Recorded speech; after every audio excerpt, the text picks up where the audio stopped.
Hello everyone, good afternoon, welcome to Glance academy.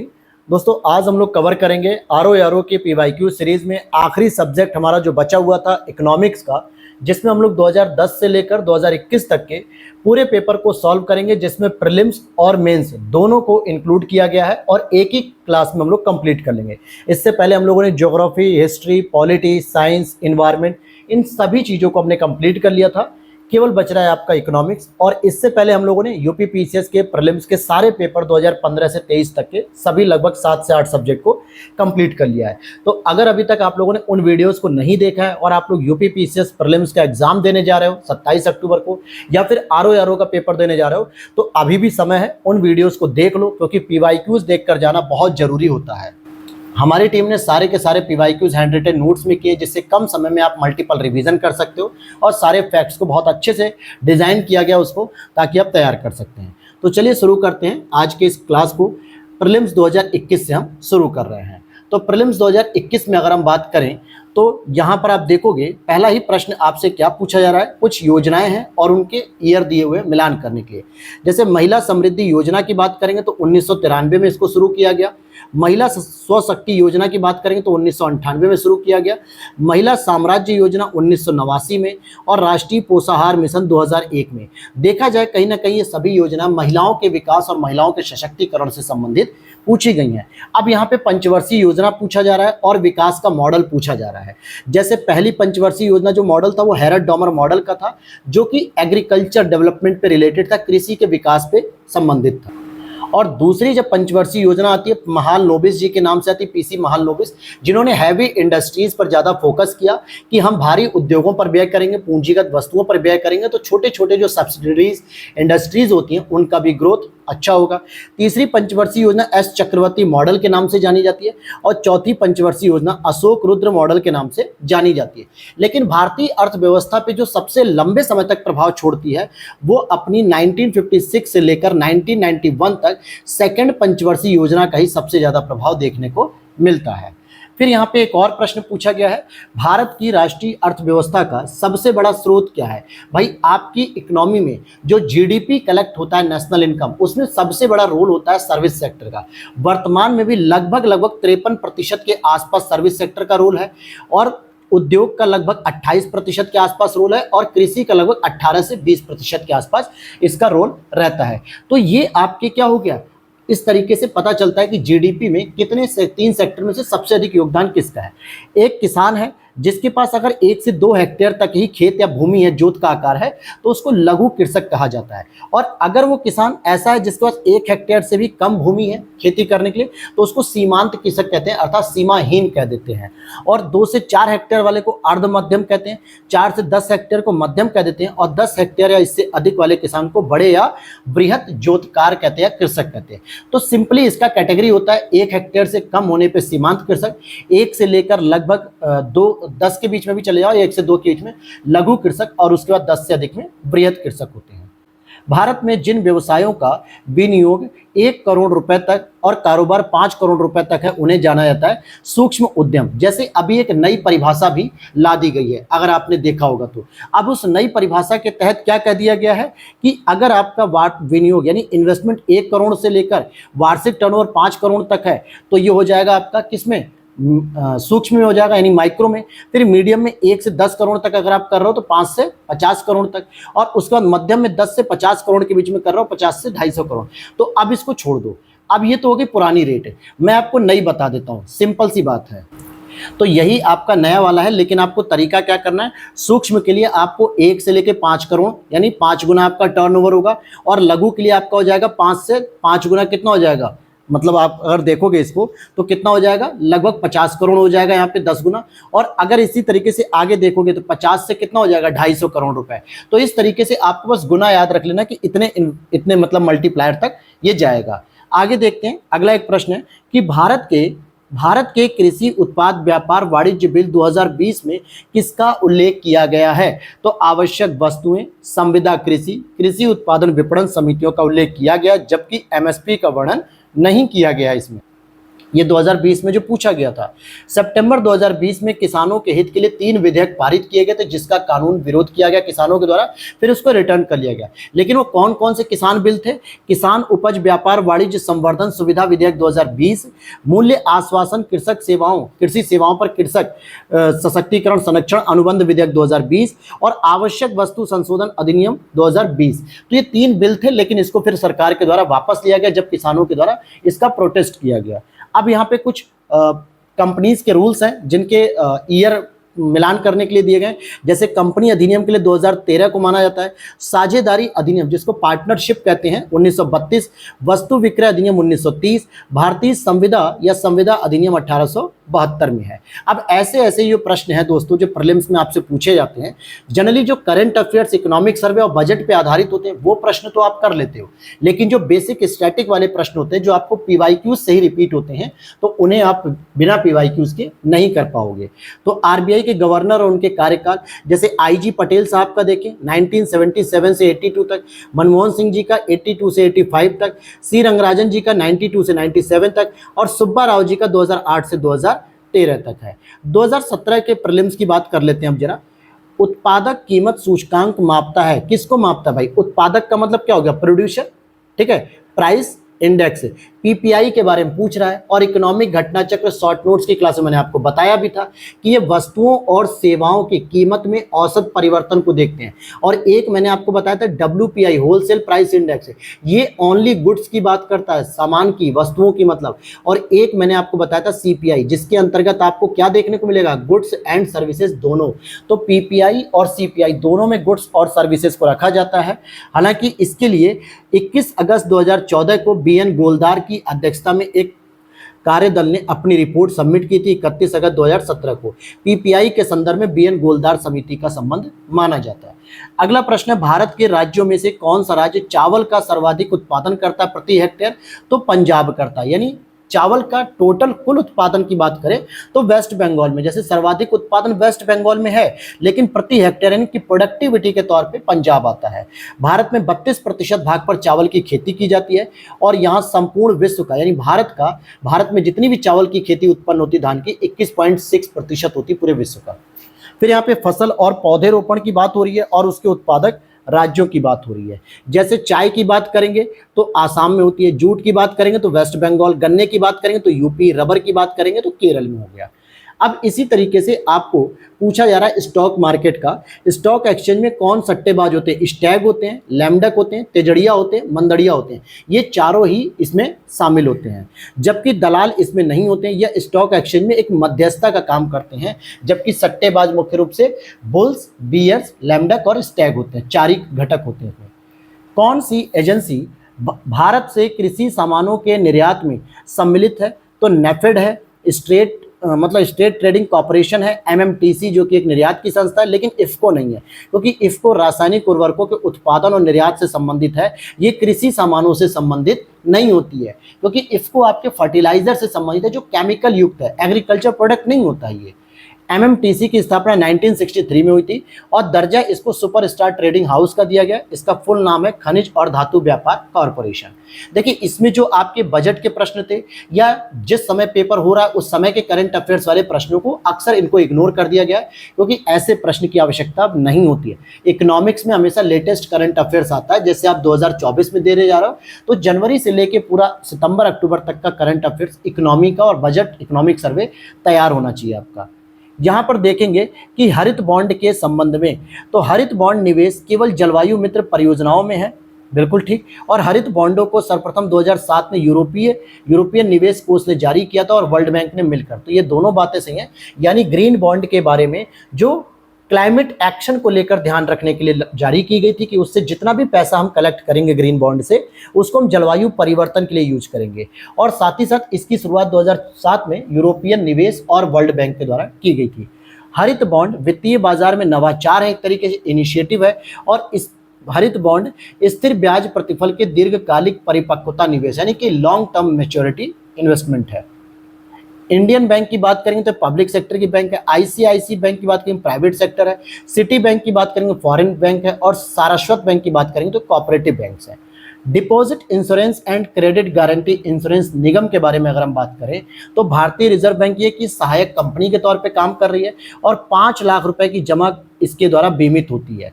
और जमा बीमा और क्रेडिट गारंटी निगम वर्ष 1978 में जमा बीमा निगम तथा credit guarantee corporation of India LTO के विलय के बाद अस्तित्व में आता है। निम्न उपाय पर विचार करें जिन्हें आरबीआई अर्थव्यवस्था में इन्फ्लेशन को नियंत्रित करने के लिए प्रयोग में लाता है।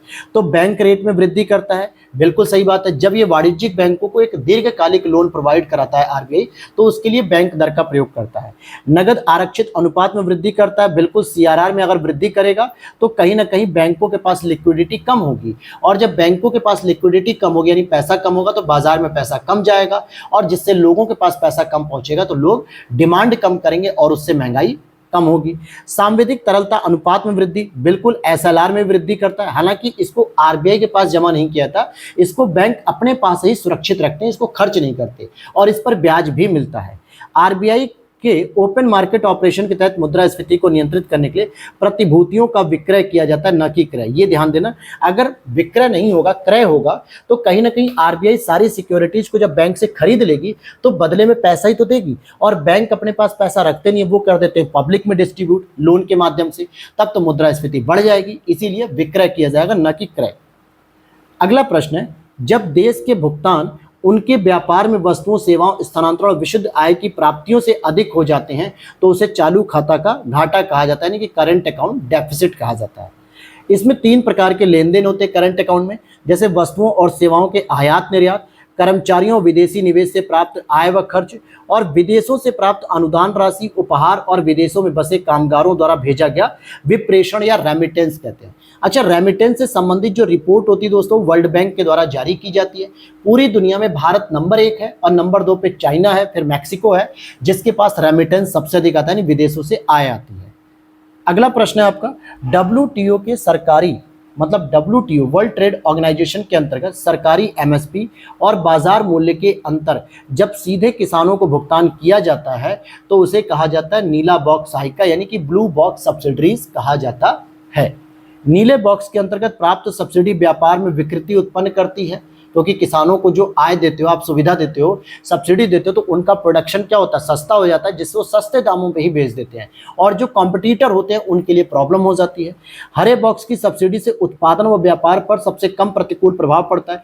इसके अंतर्गत पर्यावरण संरक्षण कार्यक्रम, स्थानीय विकास कार्यक्रम और अनुसंधान इत्यादि पर सरकार सब्सिडी देती है, जो कि एक बेहतर होता है, जिससे प्रोडक्शन की लागत बहुत कम नहीं होती है और प्रोडक्शन की लागत में एक महंगाई बनी रहती है। 2016 के प्रीलिम्स को देखते हैं। यहाँ पे कुछ योजनाओं का मिलान है, जैसे स्वर्ण जयंती ग्राम स्वरोजगार योजना 1999 में हुई, स्वर्ण जयंती शहरी रोजगार योजना 1997 में, यानी पहले शहरी आती है फिर ग्राम आती है। जवाहर रोजगार योजना 1989 में, राष्ट्रीय ग्रामीण स्वास्थ्य मिशन 2005 में आया था। किस भारतीय पंचवर्षीय योजना में सभी विकासात्मक प्रयासों के सार के रूप में मानव विकास को मान्यता मिली थी? 8वीं पंचवर्षीय योजना 1992 से 97 में। जबकि और ऑप्शन जो दिए गए थे, 5वीं पंचवर्षीय योजना में गरीबी उन्मूलन का नारा दिया गया था, 6ठी पंचवर्षीय योजना में गरीबी निवारण और रोजगार सृजन की बात की गई, और 7वीं पंचवर्षीय योजना भोजन, काम और उत्पादकता को बल दिया गया था। अगला प्रश्न है यहाँ पे, जीएसटी परिषद की अध्यक्षता संघीय वित्त मंत्री करते हैं और केंद्र के राजस्व और वित्त के प्रभारी राज्य मंत्री इसके सदस्य होते हैं। बिल्कुल सही बात है, क्योंकि ये 2016 का जो री एग्जाम था, मतलब 2020 में हुआ था, और साथ ही साथ अगर आप देखोगे कि 2017 जुलाई 2017 से हमारी जीएसटी के सारे प्रावधान को लागू किया गया। जीएसटी परिषद यानी जीएसटी काउंसिल कर दर से छूट वाली वस्तुओं के बारे में निर्णय लेगी और नई कर नीति का निर्धारण भी यही करेगी। राज्यों के पास वैट उगाही का विकल्प नहीं होगा, वैल्यू एडिशन टैक्स समाप्त कर दिया जाएगा। 101वें संवैधानिक संशोधन के तहत संविधान में आर्टिकल 279A जोड़कर जीएसटी काउंसिल का प्रावधान किया गया, अर्थात यह एक संवैधानिक संस्था हो जाएगी। कौन सा राज्य गेहूं का सबसे बड़ा उत्पादक है? भाई कौन सा राज्य गेहूं का सबसे बड़ा उत्पादक है? तो इसको आप देखोगे यूपी हो जाएगा। किसान क्रेडिट कार्ड के बारे में बात करेंगे, जिसको इन शॉर्ट हम लोग केसीसी कार्ड बोलते हैं। 1998 में इसको शुरू किया गया। किसानों को उनकी खेती की आवश्यकताओं के लिए पर्याप्त और समय अनुकूल साख समर्थन प्रदान करना, यानी उनको वित्त की व्यवस्था करना, और वैधता इसकी 3 वर्ष की है। जो भी आपको कार्ड दिया जाएगा उसमें जो लोन का अमाउंट होगा वो 3 वर्ष के लिए होता है। अब यहाँ पे अगला प्रश्न नाबार्ड से संबंधित है। तो देखिए, नाबार्ड संसद के अधिनियम द्वारा 1982 में स्थापित की गई थी, 12 जुलाई 1982, और इसके लिए शिवरामन समिति की सिफारिश की गई थी। यह कृषि के अतिरिक्त अन्य संस्थागत विकास, गैर कृषि क्षेत्र, वित्तीय समावेशन आदि के लिए ऋण देता है, और ये कृषि और ग्रामीण विकास के लिए सर्वोच्च संस्था भी मानी जाती है। सूक्ष्म, लघु एवं मध्यम उद्यम विकास अधिनियम पारित हुआ था 16 जून 2006 को। उपभोक्ता सहकारी भंडार स्थापित किए जाते हैं, सदस्यों द्वारा किए जाते हैं। अब यहां पर अगर आप देखोगे, कैपिटल गेन टैक्स की बात की जा रही है। देखिए, कैपिटल गेन टैक्स क्या होता है? जब भी आप कोई संपत्ति रखते हैं अपने पास और उसे जब आप बेचते हैं, तो उसके बाद आपको जो गेन हो रहा है, यानी कि जो आपको संपत्ति से प्रॉफिट प्राप्त हो रहा है, उस पर आपको टैक्स देना पड़ेगा। पहले ये 10% होता था, अब इसे बढ़ाकर इस बार 2024-25 के बजट में निर्मला ताई जी ने 12.5% कर दिया। और दूसरी चीज, पहले केवल आप प्रॉफिट पर देते थे, लेकिन अब आपको पूरी वैल्यू पर देना पड़ेगा, और इसी वजह से इंडेक्सेशन और कैपिटल गेन टैक्स का मुद्दा हाईलाइट रहा इस बार बजट आने पर। आगे देखते हैं, सेंट्रल एक्साइज ड्यूटी की बात करें तो फैक्ट्री निर्मित वस्तुओं पे लगती है। कस्टम ड्यूटी जो कि आयात होते हैं पोर्ट पर, जो सामान आते हैं बंदरगाहों पे, और कॉर्पोरेट टैक्स की इनकम पर लगता है। कॉर्पोरेट टैक्स जो होता है वो उनकी इनकम पर लगता है। बात करते हैं यहाँ पे, सेबी अधिनियम पारित हुआ था 1992 में, और इसका मुख्यालय दोस्तों मुंबई में है। सेबी की फिर स्थापना फिर हालांकि 12 अप्रैल 1988 में की गई थी, लेकिन इसका एक्ट 1992 में आया। 2014 का प्रीलिम्स अगर हम देखें, भारत में दीर्घकालीन राजकोषीय नीति की घोषणा किस वित्त मंत्री के द्वारा की गई? तो वीपी सिंह जी के द्वारा की गई 1985-86 के बजट में। प्रति छाया बैंकिंग, या इसे हम कहते हैं शैडो बैंकिंग। शैडो बैंकिंग को भी हम लोग क्या कहते हैं? एनबीएफसी कहते हैं। मतलब कि नॉन बैंकिंग फाइनेंस जो सुविधा होती है एनबीएफसी, इसके द्वारा वित्तीय और अन्य गतिविधियों को संपन्न किया था। कंपनी अधिनियम 2013 के तहत ये रजिस्टर्ड भी होती है। नेक्स्ट है, 2011 में सूक्ष्म एवं वित्त संस्थाएं, माइक्रो फाइनेंस इंस्टीट्यूट किसकी सिफारिश पर स्थापित किए गए थे? मालेगाम समिति की सिफारिश पर स्थापित किए गए थे। कौन सा प्रत्यक्ष कर है? तो आयकर हो गया, संपदा कर हो गया, निगम कर, व्यय कर, पूंजी कर, उपहार कर, ब्याज कर, ये सभी आपके डायरेक्ट टैक्स हैं, ठीक है। लेकिन विक्रय कर की बात करेंगे, एक्साइज ड्यूटी की बात करेंगे, सीमा शुल्क की बात करेंगे, तो ये सभी अप्रत्यक्ष कर हैं, यानी जीएसटी के अंतर्गत आते हैं, न कि आपके इनकम टैक्स के अंतर्गत आएंगे। पेमेंट ऑफ ग्रेचुटी एक्ट 1972 के अनुसार ग्रेचुटी भुगतान की अधिकतम सीमा क्या है? 20 लाख रुपए तक आपको केवल ग्रेचुटी मिलती है। सामान्यतः जब लोग रिटायर होते हैं तो एक तो उन्हें मिलता है पेंशन, और जिन लोगों को पेंशन नहीं मिलती उनको ग्रेचुटी मिलती है, जिसमें एक साथ पूरा पैसा उनका रिटर्न कर दिया जाता है। फिर यहाँ पे पैन कार्ड को आपने देखा होगा, लगभग सभी के पास पैन कार्ड होगा, और उसमें 5 अल्फाबेट होते हैं, जैसे मान लीजिए AFZPK 7190K। तो यहाँ पे जो ये P वर्ड होता है ना, इसका मतलब होता है पर्सनल, यानी कि आपकी पर्सनल आइडेंटिफाई या पर्सनल डिटेल इसी के तहत होती है। यह एक स्थायी खाता नंबर होता है, परमानेंट अकाउंट नंबर, ध्यान देना, परमानेंट अकाउंट नंबर इसे कहते हैं, और इसमें 10 अंकीय वर्णात्मक संख्या होती है। आप इसको काउंट कर सकते हो, 5 यहाँ पे होती है, 4 ये होती है डिजिट, और एक ये लास्ट में अल्फाबेट होती है। आयकर विभाग के द्वारा लैमिनेटेड कार्ड के रूप में, एटीएम कार्ड के रूप में जारी किए थे। चौथा अक्षर कार्ड धारक को इंडिकेट करता है, जिसको हम P से डिनोट करते हैं, और 5वां अक्षर कार्ड धारक के सरनेम को डिनोट करता है, ठीक है। अब जैसे मान लो यहाँ पे अगर हम बात करें AMNPY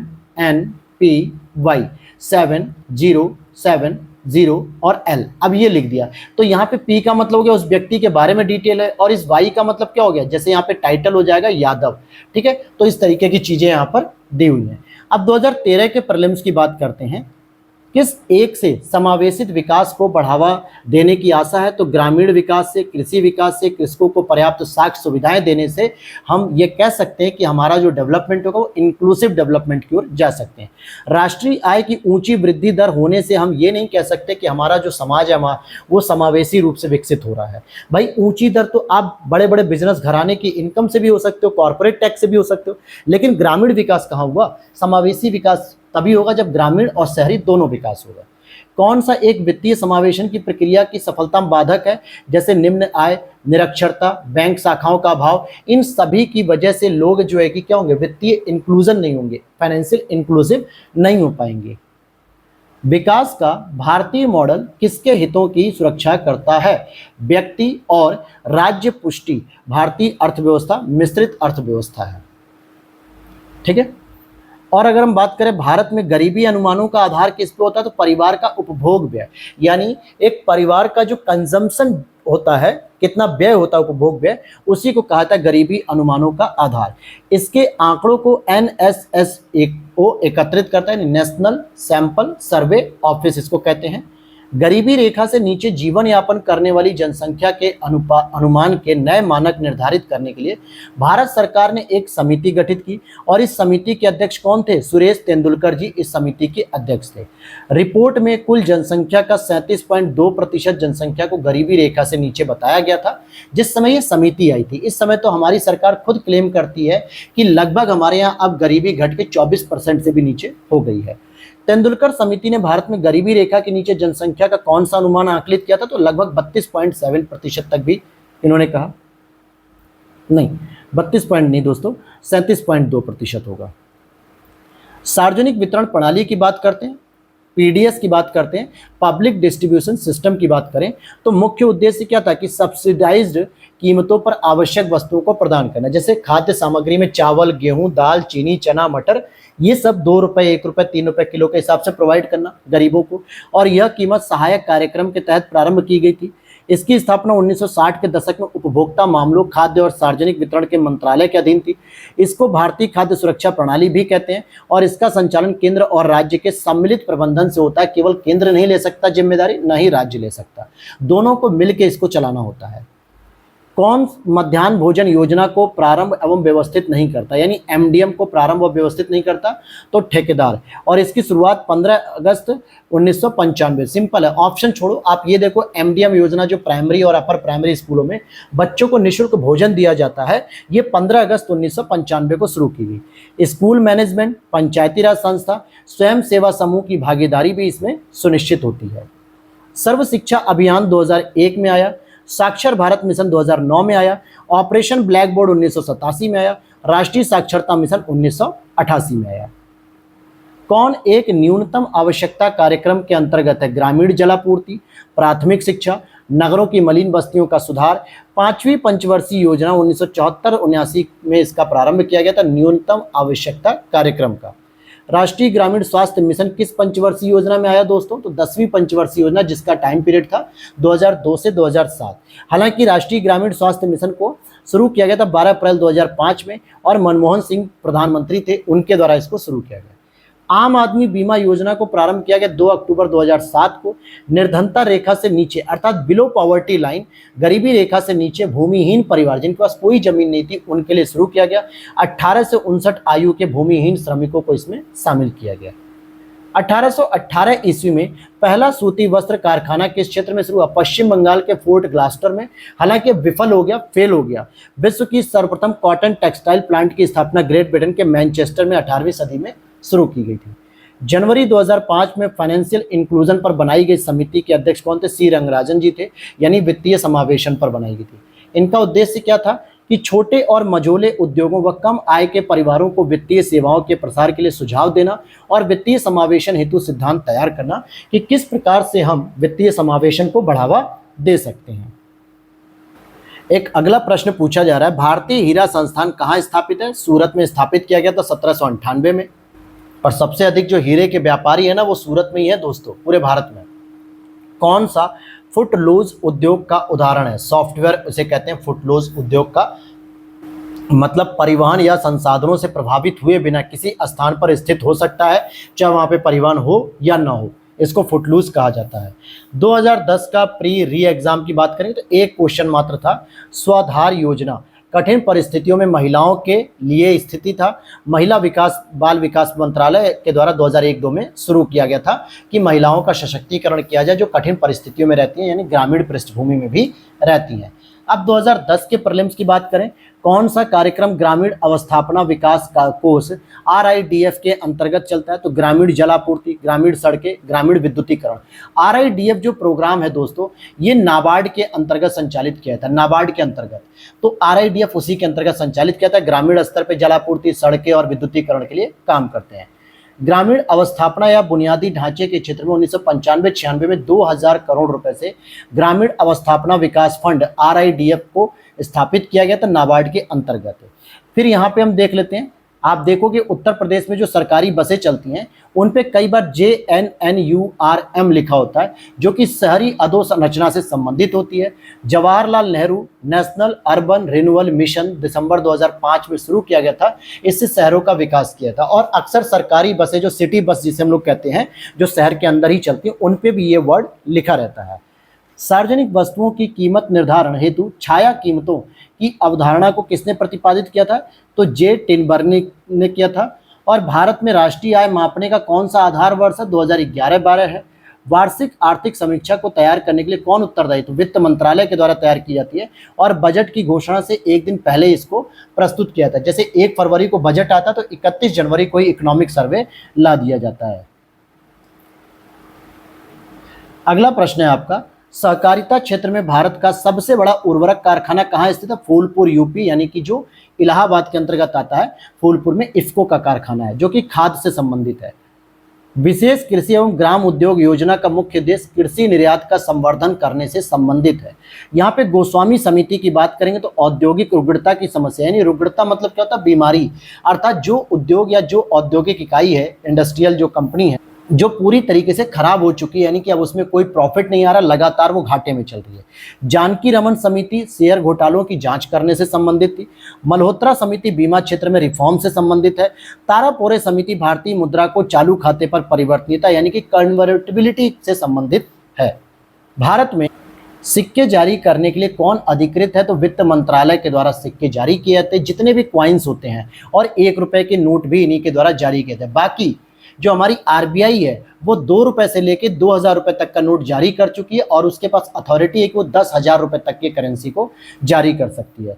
चालू खाते में रुपए की पूर्ण परिवर्तनीयता को किस वर्ष से घोषित किया गया है? 1994 से घोषित किया गया है, लेकिन ये चालू खाते में है, ध्यान देना, पूंजीगत खाते में नहीं है। चालू खाते मुख्य रूप से आयात और निर्यात और अदृश्य व्यापार होते हैं, यानी आप कितने भी रुपए का, कितने भी डॉलर का आप व्यापार कर सकते हो, वस्तुओं का आयात निर्यात। लेकिन अभी शेयर मार्केट या यूं कहे कि जो पूंजीगत खाता होता है उसमें अभी नहीं है। पंजाब नेशनल बैंक में विलय होने वाला वाणिज्यिक बैंक कौन था? OBC, oriental bank of commerce and United bank of India. 2019 में ये दोनों बैंक पंजाब नेशनल बैंक में विलय कर दिए गए। कौन सा देश दक्षिण एशियाई क्षेत्रीय सहयोग संघ का सदस्य है, यानी सार्क का? तो भारत, पाकिस्तान, नेपाल, बांग्लादेश, भूटान, श्रीलंका, मालदीव, अफगानिस्तान। अफगानिस्तान को 2007 में इसमें शामिल किया गया था। हालांकि सार्क की स्थापना 8 दिसंबर 1985 को ढाका में हुई थी और हेडक्वार्टर इसका काठमांडू में। स्थापना के समय 7 सदस्य थे, लेकिन वर्तमान में 8 सदस्य, क्योंकि 8वां सदस्य अफगानिस्तान को बनाया गया। इसमें एक आध प्रश्न बाई मिस्टेक जो है कि इंटरनेशनल रिलेशन से संबंधित यहाँ पे लिख दिया गया है। किसको ट्रिप्स समझौते में संरक्षण प्रदान करने के लिए सम्मिलित किया गया? तो व्यापार मार्ग, एकीकृत सर्किट के रूपाकृत या बाह्य प्रारूप को, जबकि पौधा उत्पादन इसमें शामिल नहीं होता है। बौद्धिक संपदा अधिकार विचारों, आविष्कारों, सृजनात्मक व्यक्तियों तथा उनकी संपत्ति को दर्जा दिए जाने के संबंध में होता है, जिसको हम लोग कहते हैं IPR, इंटेलेक्चुअल प्रॉपर्टी राइट जिसे हम कहते हैं। इसके अंतर्गत 7 प्रकार के राइट आते हैं, जैसे कॉपीराइट हो गया, ट्रेडमार्क हो गया, GI हो गया, ज्योग्राफिकल इंडिकेशन, औद्योगिक रूप हो गया, पेटेंट हो गया, इंटीग्रेटेड सर्किट की रूपरेखा और व्यापार संबंधी गुप्त सूचना। तो ये 7 जो है कि कैटेगरीज इसमें आती हैं। डंकल का नाम किससे संबंधित है दोस्तों? तो गेट से संबंधित है। आर्थर डंकल गेट के अध्यक्ष थे, GATT, और इसी से WTO की नींव पड़ती है। गेट 1995 में समाप्त हो जाता है और 1995 में ही आपका वर्ल्ड ट्रेड ऑर्गेनाइजेशन एस्टैब्लिश हो जाता है। तो यहाँ तक हमने प्रीलिम्स कवर कर लिया, अब हम लोग मेंस कवर कर लेते हैं सारी चीज़ों को। सबसे पहले हम लोग 2021 का मेंस देखेंगे। कुछ घटनाएं हैं या यूँ कहें कि कुछ संस्थाएं हैं जिनकी स्थापना के कालक्रम को पूछा जा रहा है। जैसे आप देखोगे RRB की बात की जा रही है, रीजनल रूरल बैंक यानी कि क्षेत्रीय ग्रामीण बैंक की स्थापना 1975 में हुई थी। नाबार्ड की स्थापना 1982 में हुई थी। स्वयं सहायता समूह का बैंक लिंकेज कार्यक्रम 1992-93 में, और किसान क्रेडिट कार्ड योजना 1998 में आई थी। अगला प्रश्न है, भारत सरकार ने protection of plant varieties and farmers right अधिनियम किस वर्ष पारित किया था? 2001 में। इससे पौधों की किस्म, कृषकों, पौधों के संवर्धकों के अधिकारों के संरक्षण के लिए था, यानी जो पौधे, जो बागवानी वगैरह करके जो किसान अपनी नई नई किस्मों का जो है कि उत्पादन कर रहे हैं, तो इनके संरक्षण के लिए इनको प्रोटेक्शन ऑफ प्लांट वेराइटीज था। नेक्स्ट यहाँ पे प्रश्न है, भारत भारतीय लघु उद्योग विकास बैंक यानी सिडबी का मुख्यालय कहाँ पर है दोस्तों? लखनऊ में है और इसकी स्थापना 1990 में की गई थी 2 अप्रैल। और यह संस्था मुख्य रूप से एमएसएमई क्षेत्र की वित्तीय सहायता करती है, यानी जितने भी आपके माइक्रो स्मॉल मीडियम इंटरप्राइजेस होते हैं, सूक्ष्म लघु उद्योग जो होते हैं, इनको जो लोन की आवश्यकता होती है तो इसको प्रोवाइड करने के लिए सिडबी शीर्ष संस्था मानी जाती है। सिडबी के द्वारा इनको सारी सहायता पूरी की जाती है। सुगमता सूचकांक क्या होता है? मतलब बिजनेस को इजी करने के लिए, व्यापार को, तो ये सार्वजनिक क्षेत्र के बैंकों के प्रदर्शन को आकलित करने का तरीका है। यह सूचकांक केंद्रीय और वित्त कॉर्पोरेट मंत्री द्वारा जारी किया था। 190 देशों में भारत का स्थान 63 है, तो एक अच्छा जो है कि माना जाता है। वाणिज्य के संदर्भ में अगर हम बात करें तो यह व्यवसाय का क्षेत्र है जो विनिमय की सुविधा के लिए सभी बाधाओं को दूर करने में सहायता करता है। ठीक है। दूसरा, यह उपभोक्ताओं तक उत्पादों को वितरित करने के कारकों से भी संबंधित होता है। वाणिज्य के अंतर्गत किसी आर्थिक महत्व की वस्तु जैसे सामान, सेवा, सूचना, धन, 2 या 2 से अधिक व्यक्ति या संस्थाओं के बीच में सौदा किया जाता है इसका। अब यहाँ पे एक अगला प्रश्न है, संयुक्त राष्ट्र की महासभा ने वर्ष 2023 को किससे अंतर्राष्ट्रीय वर्ष के रूप में घोषित किया? तो मोटे अनाज वाली फसलों को, जिसको श्री अन्न योजना भी कहा गया। मोदी जी के द्वारा इसको श्री अन्न भी कहा गया। और मोटे अनाज में जैसे बाजरा, ज्वार, जौ, कोदो, ये सभी कुछ आते हैं। व्यापार के बारे में बात करेंगे तो व्यापार के यह मांग और आपूर्ति दोनों का प्रतिनिधित्व करता है। यह मांग और आपूर्ति दोनों पक्ष से संबंधित होता है और वस्तुओं के क्रय विक्रय से भी संबंधित होता है। उद्यमिता को बढ़ावा देने हेतु जो योजना है स्टैंड अप इंडिया, उद्यमिता मतलब एंटरप्राइजेस, यानी लोगों में उद्योग या स्टार्टअप करने की क्षमता विकसित करने समेत स्टैंड अप इंडिया संबंधित है। और इसमें मुख्य रूप से महिला, एससी और एसटी, इन सभी के लिए शुरू किया गया था 2016 में कि सरकार के द्वारा स्टैंड अप इंडिया के तहत इनको मदद की जाएगी, महिलाओं को, एससी एसटी को, कि आप भी एक नए स्टार्टअप शुरू करिए। ग्रीनफील्ड परियोजनाओं की स्थापना के लिए ऋण की सुविधा दी जाएगी। ग्रीनफील्ड परियोजनाएं क्या होती है दोस्तों? जब पहली बार कोई नई कंपनी इस्टेब्लिश की जाती है तो जाहिर सी बात है उसमें बहुत सारी चीज़ों की मैन्युफैक्चरिंग भी होगी, बहुत सारे रॉ मटेरियल्स की आवश्यकता पड़ेगी, नए वर्कर्स की जरूरत पड़ेगी। तो कहीं ना कहीं इसमें डिमांड भी होती है, सप्लाई भी होती है, वर्कर्स को रोजगार भी मिल रहा होता है और रॉ मटेरियल की डिमांड भी बढ़ती है। तो ये बढ़िया माना जाता है ग्रीनफील्ड परियोजना। और यह उद्यम विनिर्माण, सेवा और व्यापार सभी से संबंधित हो, यानी मैन्युफैक्चरिंग से भी, ट्रेड से भी और सर्विस से भी। अगला प्रश्न है यहाँ पे, सार्वजनिक क्षेत्र के बैंकों और वित्तीय संस्थानों हेतु केंद्रीय बजट 2020-21 में विनिवेश का लक्ष्य कितना रखा गया था? तो इसकी कोई आवश्यकता नहीं है आपके लिए। अब खान मंत्रालय की 2021 की वार्षिक रिपोर्ट के अनुसार कौन से 2 राज्य हैं जो बॉक्साइट के प्रमुख उत्पादक हैं? तो ये बिल्कुल सही है क्योंकि अभी यही रिपोर्ट चल रही है, ओडिशा और गुजरात। ओडिशा में कालाहांडी और कोरापुट जिला, ये 2 जगह फेमस है। एल्यूमिनियम का ऑक्साइड है दोस्तों, ऑक्साइड जो है बॉक्साइट होता है और यह सफ़ेद, गुलाबी और लाल रंग का होता है। ऊर्जा क्षेत्र पर ब्याज भुगतान भार कम करने हेतु भारत सरकार ने कौन सी योजना प्रारंभ की? उदय योजना प्रारंभ की, UDAY योजना। यह विद्युत मंत्रालय द्वारा संचालित है। विद्युत वितरण कंपनियों की वित्तीय स्थिति में सुधार, पुनरुद्धार करने के लिए जो डिस्कॉम कंपनियां हैं जो बिजली प्रोवाइड कराती हैं, उनको जो है कि कहीं ना कहीं सुविधा प्रदान करने के लिए इसको शुरू किया गया। भारत के कृषि सहयोग और किसान कल्याण विभाग की वार्षिक रिपोर्ट 2020-21 के अनुसार भारत विश्व में किन फलों का सबसे बड़ा उत्पादक है? आम और पपीते का। ठीक है। 2017 का मेंस देख लेते हैं हम लोग जरा। तो 2017 के मेंस में पहला प्रश्न है कि लाभ मात्रा अनुपात में सुधार किसके द्वारा किया जाता है? बिक्री कीमत में वृद्धि, बिक्री मिश्रण को बदलना और परिवर्तनशील लागत को कम करना। ठीक है। फिलहाल तो ये पॉइंट तो मुझे भी नहीं समझ में आ रहा दोस्तों कि किस रेफरेंस में पूछा गया, तो इसको छोड़ देते हैं। किसको गरीबी का सामाजिक सूचक नहीं समझा जाता? परिवहन के साधनों की कम संख्या। भाई परिवहन के साधन से क्या मतलब है गरीबी का? बल्कि गरीबी को नापने के लिए तो आपको क्या मापना पड़ेगा कि निरक्षरता का स्तर कितना है, स्वास्थ्य देखभाल तक पहुंच कितनी कम हो रही है, रोजगार के अवसर की कमी हो रही है। गरीबी के यही सब प्रमुख सूचक होते हैं। परिवहन के साधनों का इससे कोई संबंध नहीं होता है। अच्छा, परिवहन हो गया, संचार हो गया, वाणिज्य हो गया, ये सभी किस सेक्टर के अंतर्गत आते हैं? तो ये सभी टर्सरी सेक्टर हैं कि तृतीय जो गतिविधियां होती हैं या सेवा क्षेत्र की गतिविधियां कह दीजिए, इसके नाम से इसको जाना जाता है। आयात कर क्या होता है? व्यापार की मात्रा को घटाता है। अगर आप पे ज़्यादा से ज़्यादा इनकम टैक्स मतलब एक्सपोर्ट जो होता है, मतलब इम्पोर्ट जो ड्यूटी लगती है, तो कहीं ना कहीं आप व्यापार की मात्रा को घटा देंगे। भारतीय रुपए को चालू खाते में पूर्ण परिवर्तनीय बनाया गया 1994 में, तारापोरे समिति थी उस समय। परिवर्तनीयता का तात्पर्य है कि मुद्रा की सीमा पर आवाजाही पर किसी प्रकार का प्रतिबंध नहीं होगा, चाहे आप कितनी भी मात्रा में अपनी करेंसी को, डॉलर को कहीं भी दुनिया में भेज दो, कोई उस पर प्रतिबंध नहीं होगा। जीएसटी किस तरह का कर है दोस्तों? अप्रत्यक्ष कर है, क्योंकि ये गुड्स और सर्विसेज दोनों पर लगता है।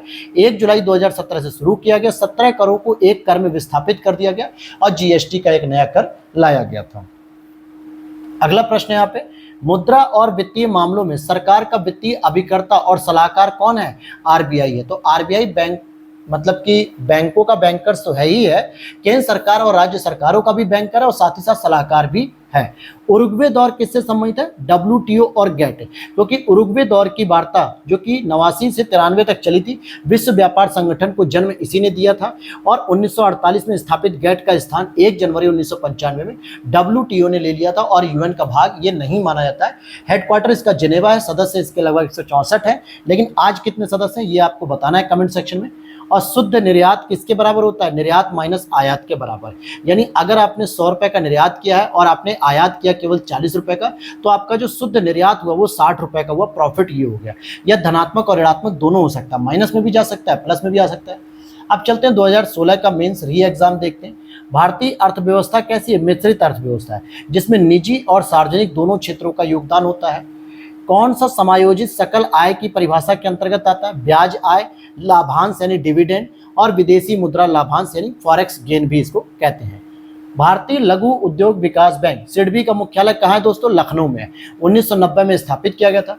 मौद्रिक नीति क्या होती है? ये प्रभावी मांग को नियंत्रित करने हेतु प्रत्यक्ष उपाय किए जाते हैं जो कि आरबीआई के द्वारा जारी की जाती है, अर्थात मुद्रास्फीति को नियंत्रित करने का उपाय इसके द्वारा तैयार किया जाता है। मुद्रास्फीति अर्थव्यवस्था के किस वर्ग हेतु लाभकारी होती है? तो स्पेशली जो आपके क्रेडिटर्स होते हैं, लेनदार होते हैं, उनके लिए बेनिफिट होती है। लेनदार किसको कहते हैं? जिन्होंने लोन लिया है, क्योंकि अगर मुद्रास्फीति बढ़ती जा रही है तो उन्होंने जो लोन की धनराशि ली है वो तो बैंकों को उतनी ही दे रहे हैं जितनी उन्होंने ली थी। जैसे मान लो आपने 10 लाख रुपए आज लिए और आपको 10 साल तक पूरे चुकाने, तो आपने 10 साल बाद तक पूरे कितने रुपए चुका दिए? बैंक को 10 लाख रुपए। तो आज का 10 लाख 10 साल बाद क्या 10 लाख रुपए की बराबर वैल्यू रखेगा? क्या घट जाएगा वो तो मुद्रास्फीति की वजह से। लेकिन नुकसान किसे हुआ? बैंक को, क्योंकि बैंक को उतना ही रुपया मिला। मुद्रास्फीति अर्थव्यवस्था की वह स्थिति होती है जिसमें मुद्रा का मूल्य गिर जाता है और ऐसी स्थिति में ऋणदाता यानी बैंक को घाटा होता है और ऋण प्राप्त करता है यानी ऋणी को फायदा हो जाता है। अंतरराष्ट्रीय मुद्रा कोष के ऋणों को उपयोग किस उद्देश्य के लिए किया जाता है? तो भुगतान संतुलन में अस्थायी कमी को पूरा करने के लिए किया जाता है, जो आईएमएफ के अंतर्गत होता है और आईएमएफ की स्थापना 1945 में हुई। अब 2014 का मेंस देख लेते हैं। किसानों के लिए किसान क्रेडिट कार्ड योजना लाई गई थी 1998-99 या यूं कहें कि 1998 में इसे शुरू किया गया था।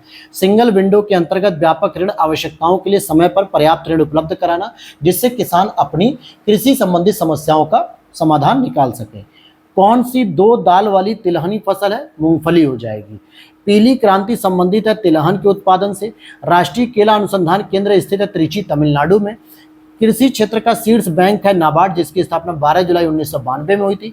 भारतीय पेटेंट होगा ठीक है, पेटेंट कानून लागू हुआ था 1972 में। डब्ल्यूटीओ के बौद्धिक संपदा अधिकार यानी ट्रिप्स समझौते के अनुपालन हेतु 1970 का पेटेंट अधिनियम भारत में 20 अप्रैल 1972 को लागू किया गया। अब आगे देख लेते हैं। भारत में विशेष आर्थिक जोन जो इसकी नीति घोषित की गई थी अप्रैल 2000 में घोषित की गई थी।